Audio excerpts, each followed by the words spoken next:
2:42 माहिती आहे आम्हाला. ते प्रेषितांच्या शिक्षणात सहवासात कसे होते? तत्पर होते. आता तत्पर म्हणजे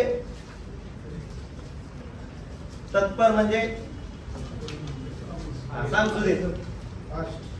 फास्ट होते. तत्पर आवेशी होते. ऍक्टिव्ह होते. अच्छा, तत्पर या शब्दाचा अर्थ आहे सिंपल, सातत्य है ना. म्हणजे दे कंटिन्यूड स्टेडफास्ट असं सांगितले. कंटिन्यूड म्हणजे त्यांच्या या विधीमध्ये काय होतं? सातत्य होतं. एक दिवस यायचं, 4 दिवस गायब जायचं असं नव्हतं. त्याच्यामध्ये काय होतं? ते सातत्य होतं. म्हणून तो शब्द वापरलाय, तत्पर आहे. तत्पर आहे, ठीक आहे. म्हणून प्रेषितांच्या कृत्यांमध्ये 2:42 मध्ये ते ह्या गोष्टींमध्ये काय होते? तत्पर. आमच्यामध्ये पण असणं गरजेचं आहे. कोणत्या दिवशी पाळला जावा? मग कोणत्या दिवशी भाकर मोडावी? कधी येतो मग प्रभू भोजन? आठवड्याचा पक्का आहे का? आठवड्याचा पहिला दिवस. का बरं आठवड्याचा पहिला दिवस? काही लोक शुक्रवारी पण मोडतात, काही लोक बुधवारी पण मोडतात.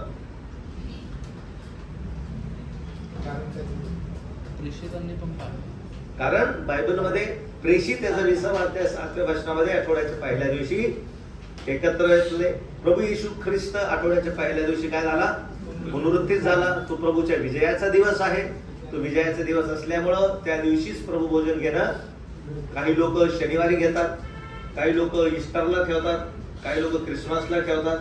ठीक आहे, तो असाच कधी पण आम्हाला ठेवता येत नाही. ठीक आहे, पुढं. हा विधी सध्या स्वरूपात आहे ना. सॉरी, सध्या नाही, साध्या स्वरूपात आहे. एकदम सिंपल आहे, एकदम सिंपल. साधी भाकर आणि साधा द्राक्षरस. ठीक आहे. धार्मिक रीती रिवाज समारंभ याचा त्याच्यामध्ये काही नाही, सहभाग नाही. म्हणजे ढोल ताशा लेझिम आहे की नाही, किंवा मोठमोठे गाणे आणि मग त्याच्यानंतर धूप जाळणे, हा नाही. हा खूप सिंपल आहे, खूप सोपं. प्रभूने जे उपलब्ध होतं तेच प्रभूने समोर घेतलं आहे की नाही प्रशांत.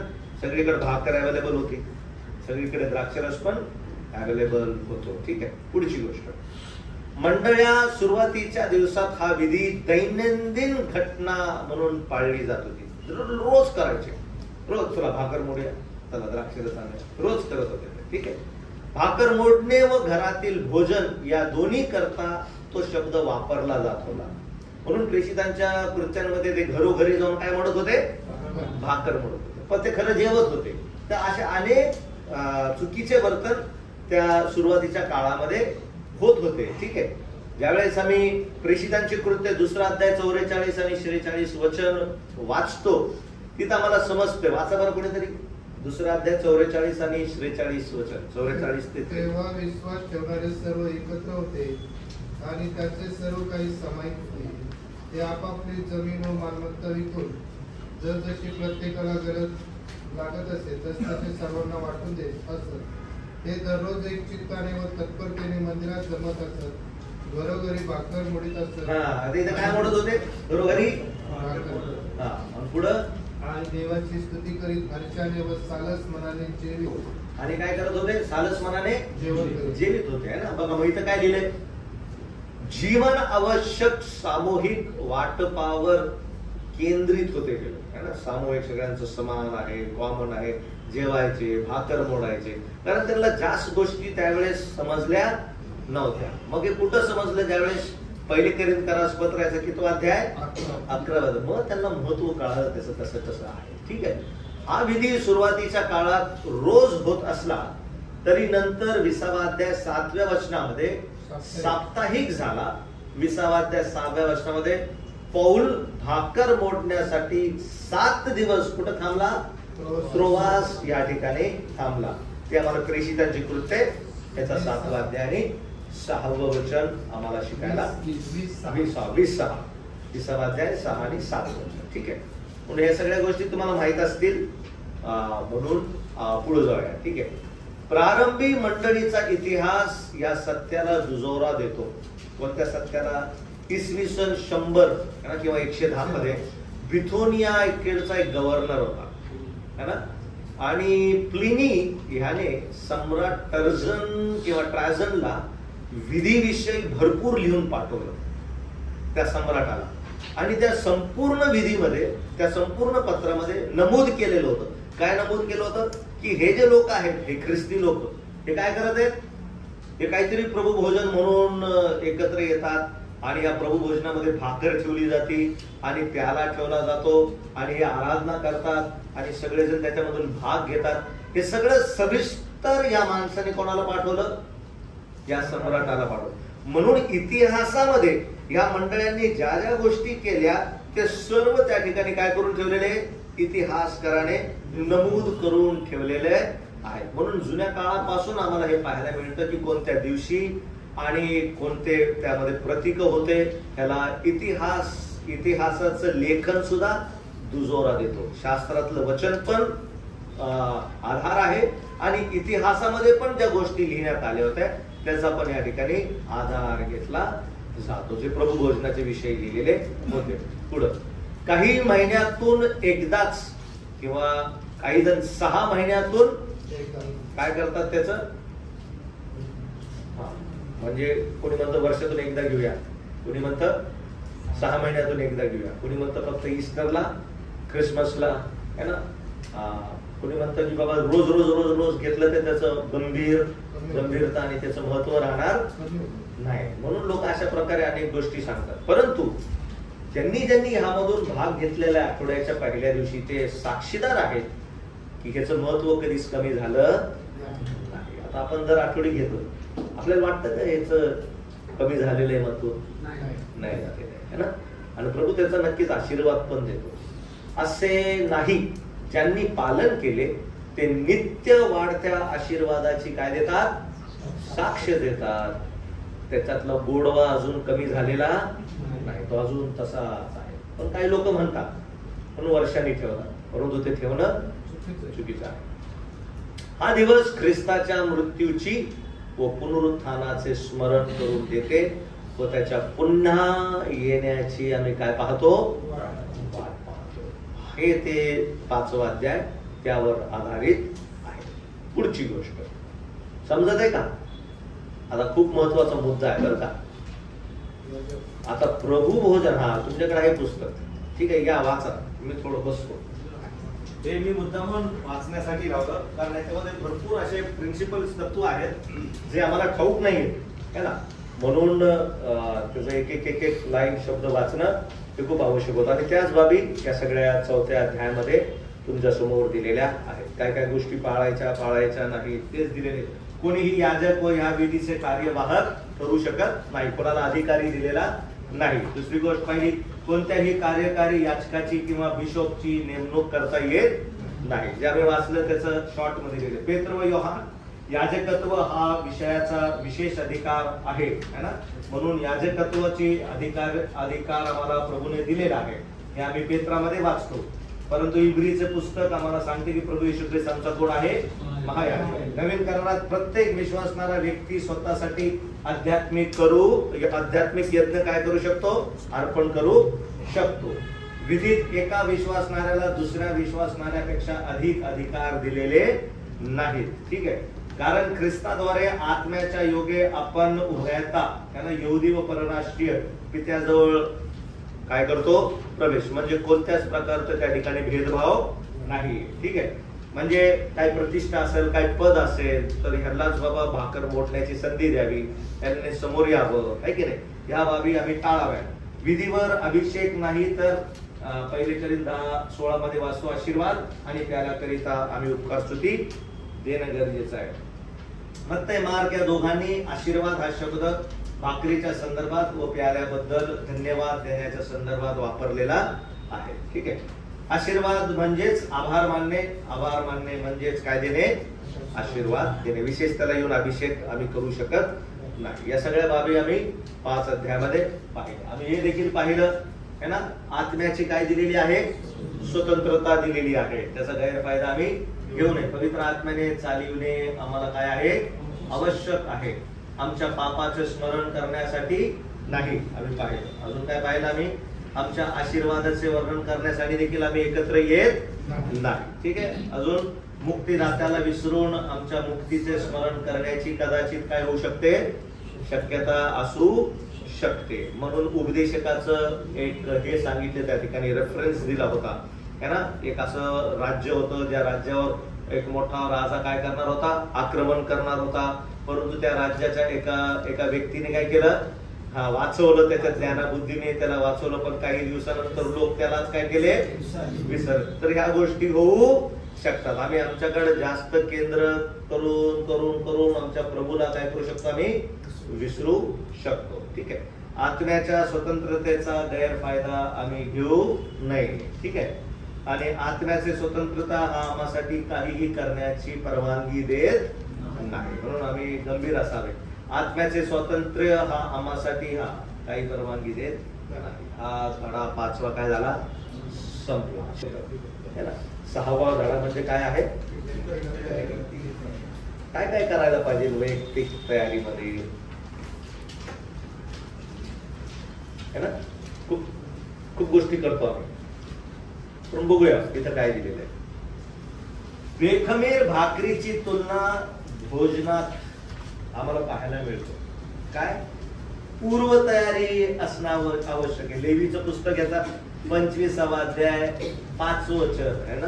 आमचं पवित्र जीवन या भोजनामध्ये आम्हाला ठेवणं गरजेचं आहे. वैयक्तिक तयारी करणं, स्वतःला तपासा. बेखमीर भाकरी है ना. 7 दिवस बेखमीर भाकरीचा काय होता? सण होता. परंतु त्या पूर्वीपासून त्याची काय केली जात होती? तयारी केली जात होती. त्याच प्रकारे प्रभू भोजनासाठी सगळ्यात उत्तम पूर्व तयारी आहे. स्वतःला कसं ठेवा? शुद्ध आणि पवित्र ठेवा है ना. कारण त्या पवित्र मेजातून आम्ही काय घेत आहोत? भाग घेत आहोत. कारण प्रभूला देखील माहित आहे आठवडाभरामध्ये भरपूर अशुद्धता आमच्या पायाला, जीवनाला चिटकू शकते, आमच्या अंगाला चिटकू शकते. म्हणून स्वपरीक्षण घेऊन जर प्रभू दाखवत असेल, प्रभूची क्षमा मागायची है ना. आणि योग्य प्रकारे शुद्ध जीवन जगून मेजामध्ये आम्ही भाग घेणं आवश्यक आहे. उदाहरणार्थ लाजार, मार्था ह्याबद्दल आम्हाला पाहायला मिळतं. काय पाहायला मिळतं? त्यावेळेस आम्ही अभ्यास करतो. मला माहित नाही तुम्ही याची नोंद घेतली का नाही. ज्यावेळेस प्रभू येशू ख्रिस्त बेथानीमध्ये गेला त्यावेळेस तिथं असं सांगितलंय, आणि लाजार त्यांच्यामध्ये बसणाऱ्यांपैकी एक होता असंच सांगितलंय. आणि मार्था पाडत होती असं सांगितलं. पण मरियेबद्दल काय सांगितलं? फक्त एवढंच सांगितलं का? तिने कशा प्रकारे काय केलं? जटा माशीचे बहुमूल्य सुगंधी काय आणलं? तेल आणलं. प्रभूच्या पायांना तिने ते लावलं, तिने ते केसांनी पुसलं. आणि अशा प्रकारे म्हणजे प्रभूने त्या कृतीचं मोठं काय केलं? वर्णन केलं. पण लाजाराबद्दल काय सांगितलं? बसला. मार्ताबद्दल काय सांगितलं? पण वाढीत होती है ना. पण मरियेबद्दल काय सांगितलं? पूर्ण डिटेल सांगितलेलं. म्हणजे किती महत्वाचं आहे. मग इथं तो तत्व येतो सेवेचा. म्हणजे प्रभू भोजनामध्ये काय नाही, काय करता येत नाही. वाचा बरं तुमच्या पुस्तकामध्ये 5 नंबर काढा. त्याच प्रकारे आम्ही जेव्हा मेजजवळ प्रभूचे स्मरण करण्यास येतो तेव्हा आमच्या हृदयाच्या स्थितीला महत्वाचे स्थान असते. या वचनात आम्ही वाचतो की प्रभूच्या सन्मानात मेजवानीचे आयोजन करण्यात आले होते. मार्थेने काय केले ते एका शब्दात तिथे नमूद केले आहे. मार्थेने काय केले ते किती शब्दात वर्णन केले? एका शब्दात. पुढं मार्था वाढत होती. लाजाराने काय केले हे काही शब्दात तिथे सांगितले आहे. एकाच शब्दात सांगितले. काय सांगितले? तो प्रभूच्या बरोबर तो बसला होता. पुढं मरियेने काय केले हे सांगण्यासाठी योहानाने खूप शब्द खर्च केले. म्हणजे काय? मरियेने शुद्ध जटामाशीचे सुगंधित तेल येशूच्या चरणास लावले. तेलाच्या सुगंधाने घर भरून गेले आहे की नाही. बघा किती शब्द वापरले. मग त्याचा अर्थ काय सांगितला? आम्ही प्रभूच्या भोजनात सेवा करण्यासाठी येत नाही. समजला? अंडरलाईन करा तिथं. अंडरलाईन करा. काय लिहिलं? How is it in English? We do not come to the supper to serve, है ना. आम्ही सेवा करण्याकरिता तिथं येत नाही. हा ब्रदर पुढं. सेवा ही महत्वाची आहे पण ती प्रभू भोजनावेळी नाही. हा, सेवा ही महत्वाची आहे परंतु ती प्रभू भोजनाच्या वेळेस मला करता येत नाही. पुढं. तसेच आम्ही त्याच्या मेजाजवळ केवळ बसायला सुद्धा येत नाही. नुसतं बसायला चालेल का लाजराप्रमाणे? नाही, आहे की नाही. पुढं. आमच्या जागेवर बसून राहणे हे पुरेसे नाही. आमच्या जागेवर बसून राहणे हे पण पुरेसे नाही. पुढं. आम्ही मरेप्रमाणे त्याच्या आराधनेची तयारी केली पाहिजे. पूर्व तयारी केली पाहिजे जशी मरियेने केली. कशी? प्रभू करिता मूल्यवान अर्पण करण्यामागे आणि प्रभूचे पाय केसांनी पुसण्यामागे तिचा निश्चित उद्देश होता. तिचा काय होता? निश्चित. समजलं. आता हा भाग तुम्ही घरी जाऊन वाचायचा. मला काय सांगायचं? पूर्व तयारी. मरियला आता ते बनवण्यासाठी 1 दिवस लागला का? सुगंधी तेल. तिला अगोदर काय करायला लागली? मोठी तयारी करायला लागली आहे ना. म्हणून पूर्व तयारी खूप आवश्यक आहे, जे तुम्ही वाचलं. म्हणून या प्रभू भोजनामध्ये मी काहीही करत असो ते सेवेमध्ये काउंट होणार नाही, है ना. ती सेवा नाही. ठीक आहे. तो एक महत्वाचा भाग मला सांगायचा होता. उपासना ही कार्यशाळा नाही जेथे धावपळ केली जाते, तर राजाविषयीच्या विचाराने भरून जाणं आवश्यक आहे. आम्ही खूप धावपळ करतो. आता तुमच्या इथे तेवढी नाही होत, पण अनेक ठिकाणी तरुण फॅन पण गेले तरी दारा खिडक्या खडखड खडखड खडखड खडखड खडखड आणि वेळेस गडबड घोटाळे होता. लक्ष विचलित होतं. इकडं तिकडे इकडं तिकडे इकडं तिकडं असतं. लगेच काय पडलं तर लगेच तिकडे जातं, है ना. एवढी सुविधा करून द्यायची गरज नाही. जसं आहे तसं आमचं मन आराधनेमध्ये कुठं खेळलेलं पाहिजे? प्रभूवर खेळलेलं पाहिजे. पण दुःखाची गोष्ट तुमच्या इथं नाही, पण अनेक जण मंडळीमध्ये इतक्या सुविधा करून ठेवलेल्या आहेत की जरासं काय झालं, असुविधा जरी झाली थोडीशी तर काय व्हायला लागते? अडचण व्हायला लागते. मला की सफोकेशन, लगेच खाटखोट 1.5-10 फूट पूर्ण आराधना काय होऊन जाते. आमच्या इथं एक वेळेस असं घडलं होतं. कधी घडलं म्हणजे लाईट गेल्यानंतर आमच्याकडे एसी आहे. मग पोर काय करायला खिचखुच करता. इतका गंभीर मुद्दा. प्रभू तो आमच्यासाठी स्तंभावर मरण पावला पुरण्यात आलं. किती गंभीर आहे हे. आराधना सुरूच असताना एक जण उठतो, एक जण आवाज वाढवतो, ते मध्येच विसर पॉइंग, मध्येच काहीतरी पॉइंग, हे सगळं कुठं होत असतं. म्हणून पहिलेच येऊन काय करायची, मग मध्ये सुरू असताना म्हटलं की चेक करणं नाही. ही मोठी जबाबदारी तरुणांवर आहे. ठीक आहे. काय पहिले येऊन बघायचं. आता हे सगळे वृद्ध लोकांना कळत नाही. सिस्टम आम्हाला सगळी कळते. म्हणून थोडं ओरडायचं, हॅलो हॅलो असं म्हणायचं. मग समजतं विसल मारताय या नाही मारताय. ही पूर्व तयारी करणं आवश्यक आहे. आणि जबाबदारी कोणावर आहे? तरुण. म्हणून जरी सगळ्यांसाठी तो वेळ असला परंतु तरुणांनी थोडं कधी यावं लवकर. प्लीज या गोष्टींकडे काळजी घ्या जेणेकरून तुमच्या ह्या प्रभू भोजनामध्ये व्यत्यय येणार नाही. जबाबदारी आहे. जो ती जबाबदारी करेल प्रभू नक्कीच त्याला आशीर्वाद. ही सेवा नाहीये पण ही काय आहे? ही जबाबदारी. Self responsibility. ठीक आहे. पुढं. उपासना ही कार्यशाळा नाही. बघितलंय की नाही. म्हणून जिथे धावपळ केली जाते तर राजाविषयीचे माझे विचार आणि अंतःकरणाने भरले आवश्यक आहे. पृथ्वीवरील मंडपात आराधना करीत नाही आम्ही, है ना. अब्राहम म्हणाला आम्ही पलीकडे जातो. मी आणि माझा मुलगा कसा जातो? आम्ही पलीकडे जाऊन काय करतो? आम्ही देवाची उपासना करतो, है ना. विश्वासाने आम्ही परम पवित्र स्थानात प्रवेश केलेला आहे. इब्री लोकांच्या पत्राप्रमाणे, है ना. म्हणून वास्तू असेल, घर असेल, ह्याला जास्त महत्व देण्यात आलेलं नाही. आराधनेच्या वस्तूला महत्व नाही. त्याने मन भारावून जाऊ नये. इब्री लोकांचं पत्र 9 अध्याय 24 वचनामध्ये पद, प्रतिष्ठा या सगळ्या गोष्टींपासून आमचं प्रभू भोजन कसं राहायला पाहिजे? दूर राहायला पाहिजे, है की ना. आता मोठमोठ्या इमारती झालेल्या आहेत.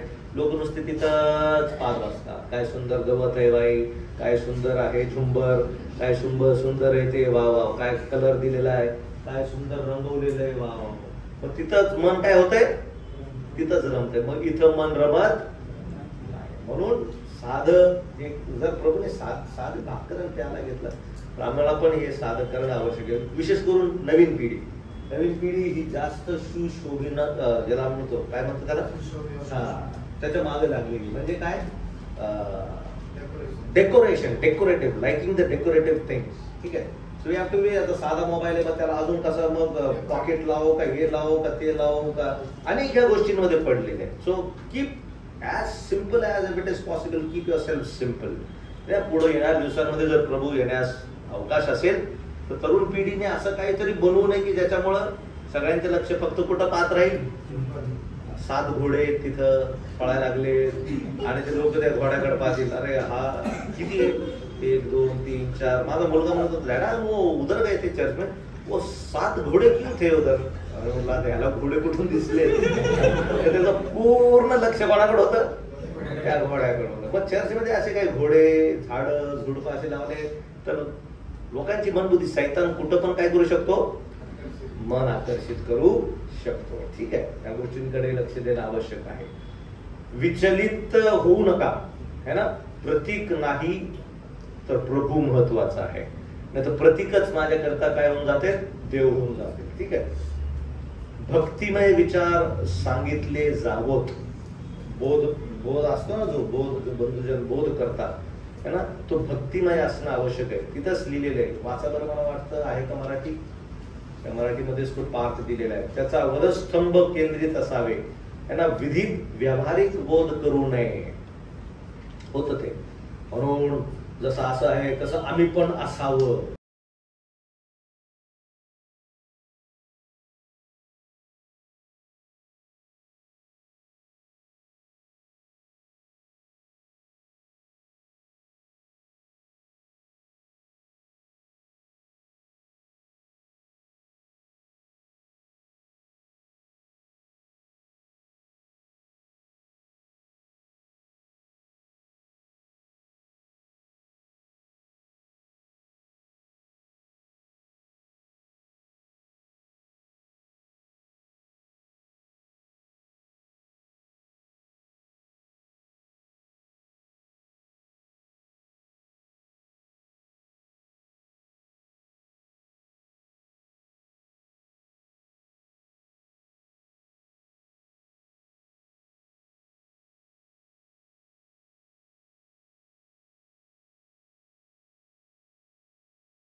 मग पूर्ण खाली संदर्भ दिलेला आहे. आता तो तुम्ही वैयक्तिक अभ्यास आहे का संदर्भ. लेवीचं पुस्तक आहे, उत्पत्तीचं पुस्तक आहे, निर्गमाचं पुस्तक आहे, पूर्ण रेफरन्स, जकर्याचं पुस्तक आहे, मलाखीमध्ये आहे. हे सगळं आता अभ्यास करा. जर ख्रिस्त शोधायचा असेल तर खाली दिलेले सगळ्या रेफरन्स मध्ये है ना अभ्यास करा. आणि रविवारच्या दिवशी प्रभुवारी है ना आराधनेच्या वेळेस पूर्व तयारीने प्रभू भोजनासाठी आम्ही काय करूया, एकत्रित येऊया. हे समजण्यास प्रभू आमचं काय करो, सहाय्य करो. प्रगटीकरण 5:9-14 काय सुंदर प्रभू बद्दल सांगितलेलं आहे. आणि ज्यावेळेस ते उच्चता सांगण्यात आली तिथं असं सांगितले ते 24 वडील है ना त्यांनी काय केले, कोणासमोर दंडवत घातलं, त्या प्रभूच्या समोर दंडवत घातले है ना. आपले मुकुट काढून कोणाच्या समोर ठेवले, प्रभूच्या समोर ठेवले. ज्यावेळेस ख्रिस्त उंच केला जातो है ना त्यावेळेस त्याचे असणारे सगळे प्रियजन त्यांचं अंतकरण कसं असतं, नम्र असतं. नाही तर काही अंतकरण नबुखदनेस्सर राजासारखं असतं है ना. मग नबुखदनेस्सर राजा गर्वाने काय झाला, फुगून गेला. आणि आम्हाला पाहायला मिळतं देवाने त्याला पशु बनवलं. काय बनवलं, कुठं, मग भाकर नाही खाणार तर मग काय खाणार, गवत खायला लागणार आहे की नाही. म्हणून प्रभू आमचं सहाय्य करू ह्या सगळ्या गोष्टींबद्दल.